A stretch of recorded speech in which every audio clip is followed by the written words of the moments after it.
Assalamualaikum warahmatullahi wabarakatuh. Waalaikumsalam warahmatullahi wabarakatuh. Mana kabarnya hari ini? Alhamdulillah.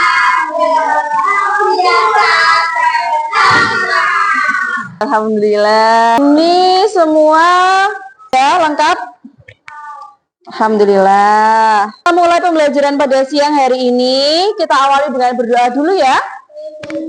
Ya, Mas Atta minta tolong dipimpin berdoanya. Mari kawan-kawan kita berdoa mulai. Alhamdulillah. Ya, terima kasih Mas Atta. Ya, ada yang ingat kemarin kita belajar tentang apa? Halal dan haram, betul. Halal itu yang bagaimana? Yang diperbolehkan. Kalau haram, yang dilarang. Kemarin sudah belajar tentang ciri-cirinya juga, toh? Nah, kira-kira selama ini apakah kalian sudah menggunakan yang halal? Ya, alhamdulillah. Kemarin kita sudah mengetahui mana yang halal, mana yang haram.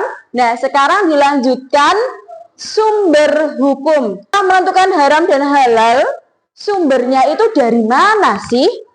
Ada yang tahu? Al-Quran, hadis, ijtihad, betul. Ternyata sudah pintar-pintar sekali. Berarti sudah belajar dong. Alhamdulillah, Masya Allah. Masih kita harus memperhatikan halal dan haram.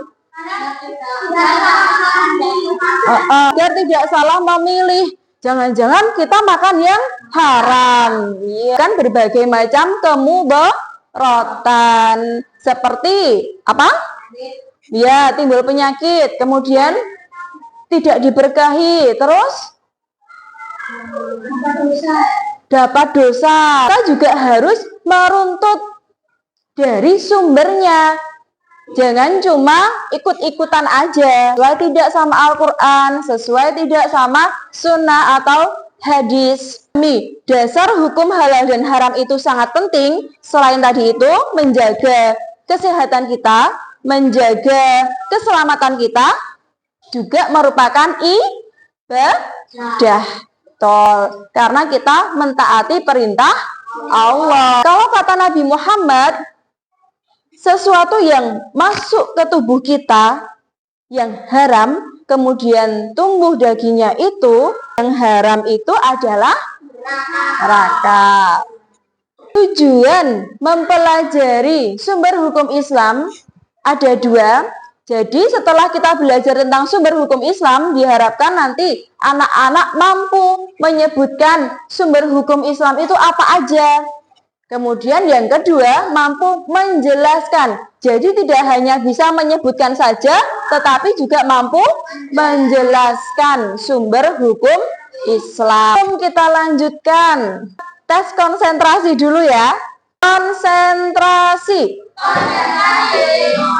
Semut. Ular. Ulat. Gajah. Ridwan. Semut. Ular. Oke, alhamdulillah sudah konsentrasi semua, berarti sudah siap. Lanjutkan. Betul, tadi anak-anak sudah menyebutkan ada 3 sumber hukum Islam. Yang pertama adalah Al-Quran. Sudah tahu Al-Quran? Tahu. Di dalam Quran surat Al-Maidah ayat 87, tolong dibaca Mbak Helen.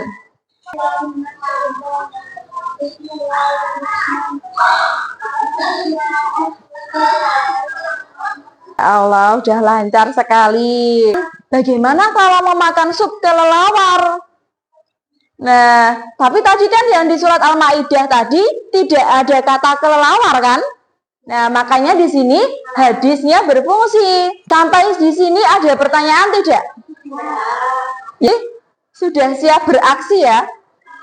Sebelumnya kita bagi kelompok dulu menjadi 3 kelompok. Hari ini kita akan membuat proyek ya. Kita akan menghasilkan sebuah karya atau produk juga bisa. Nah, dengan berhukum Islam ini, apa dasar yang digunakan dalam Islam untuk menentukan suatu hukum, yaitu halal dan haram? Apa tadi yang digunakan? Al-Quran, terus hadis, terus ijtihad, betul. Nah, hari ini kita proyeknya membuat mind map. Sudah tahu mind map? Tahu peta konsep peta. Nah, ini ada lembar kerjanya. Nanti silahkan dicermati dulu. Terima kertas dan juga gambar-gambar. Ya, nanti itu bisa digunakan untuk peta konsepnya. Kira-kira polanya seperti apa? Kan yang di tengah sumber hukum Islam. Terus cabangnya ada berapa? 3. Ada apa aja Mas Ridwan? Betul, pintar. Nah, waktu pengerjaannya 25 menit ya. Dimulai dari sekarang. 1, 2, 3. Atau pakai ini juga bisa. Ini kan ditempel, terus tinggal sumber hukum Islam gitu. Boleh.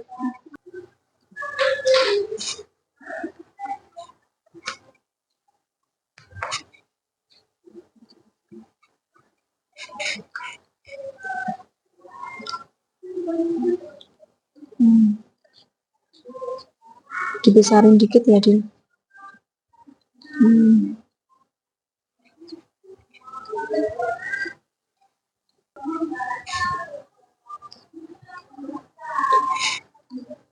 Sudah selesai semuanya? Sudah. Alhamdulillah. Nah, sekarang kita akan menguji hasil kalian itu dengan presentasi.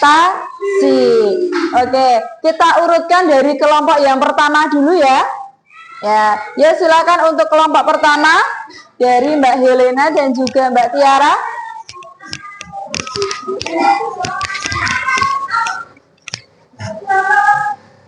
Oke, yang lain diperhatikan ya.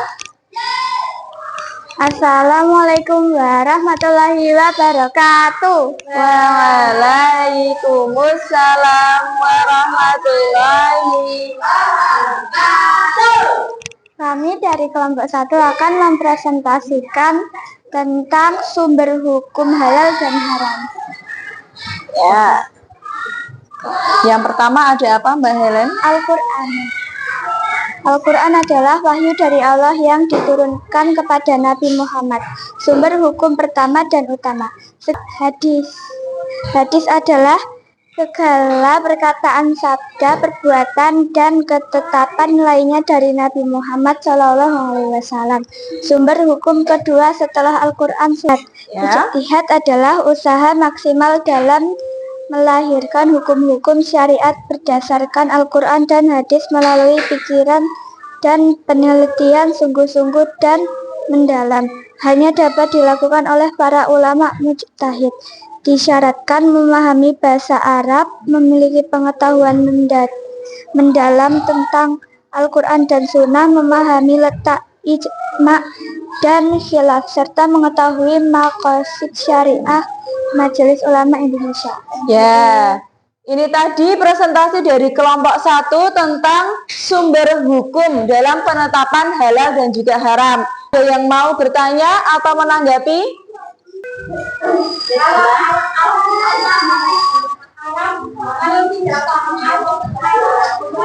Oh, jadi karena Ridwan belum bisa berbahasa Arab, di Al-Quran itu kan Arab ya. Nah, dia belum bisa memahami kalau ayatnya. Lalu bagaimana? Bisa dipahami artinya. Oh, kata Mbak Helen bisa dipahami artinya. Jadi, Ridwan kalau belum paham Arabnya, itu bisa membaca artinya. Ya, seperti itu. Kita beri aplaus untuk kelompok 1. Terima kasih Mbak Helen sama Mbak Tiara.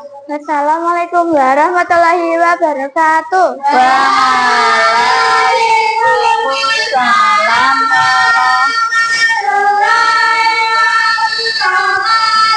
Setelah semua semua presentasi. Wah, Masya Allah, gambarnya pada bagus-bagus, poinnya lengkap-lengkap semua. Nah, kita kasih aplaus untuk semuanya.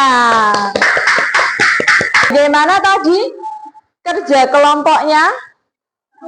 Bagus, alhamdulillah. Setelah belajar tentang sumber hukum Islam itu, kira-kira kalian bagaimana?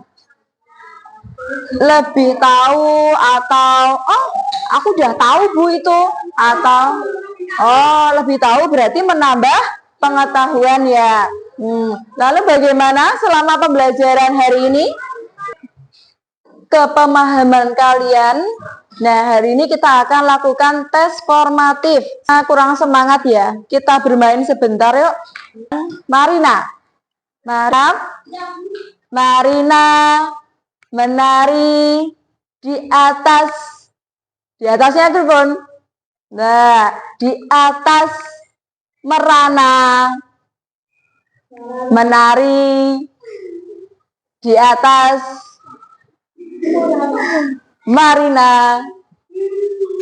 Marina menari di atas menara. Di atas menara Marina merana.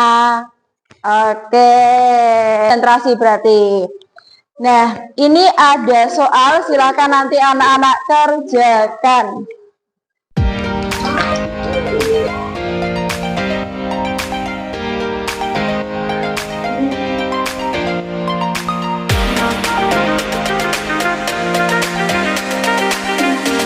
Nomor berapa? Nomor 2. Salah satu yang menjadi sumber hukum Islam adalah perkataan, perbuatan, dan ketetapan Nabi Muhammad yang disebut apa tadi? Perkataan, ketetapan Nabi Muhammad tadi disebut dengan apa? Nah, tulis. Dan hadis sebagai sumber hukum. Tadi hadis itu sebagai apanya Al-Quran?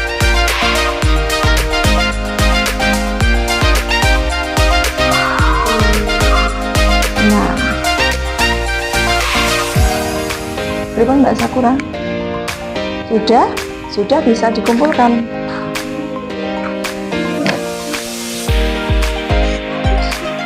Setelah melakukan tes formatif, ternyata masih ada sebagian kecil yang masih di bawah KKM. Berarti besok melakukan remedi ya.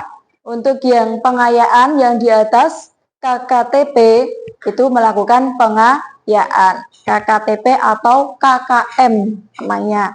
Sebelum kita tutup pembelajaran pada siang hari ini, ya kita simpulkan dulu. Hari ini kita sudah belajar tentang apa saja. Yang pertama, sumber hukum Islam. Ada apa saja? Al-Quran, hadis, ijtihad. Betul, Al-Quran, hadis, dan ijtihad. Kalau yang sumber hukum yang pertama ada apa?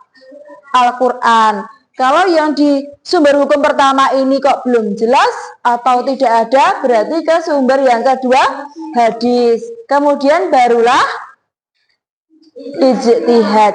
Siapa yang berhak melakukan ijtihad? Ulama. Tapi juga tidak semua ulama bisa melakukan ijtihad. Harus memenuhi persyaratan dulu, seperti mengerti bahasa Arab, mengerti Al-Quran dan juga hadis, mengetahui teori-teori. Nah, seperti itu. Jadi Bu Tami harap kalian sekarang juga lebih berhati-hati. Kalaupun itu ada label halal, tapi juga dilihat dulu komposisinya apa. Kalau ternyata di dalam komposisi itu kok mengandung hal-hal yang diharamkan menurut sumber tadi seperti Al-Quran ataupun hadis, berarti itu adalah haram. Jadi kita semua harus lebih berhati-hati. Sebelum Bu Tami akhiri pembelajaran pada siang hari ini, Bu Tami minta maaf apabila banyak salah. Marilah kita akhiri dengan membaca hamdalah bersama. Alhamdulillahirabbil. Oke, terima kasih untuk anak-anak semua.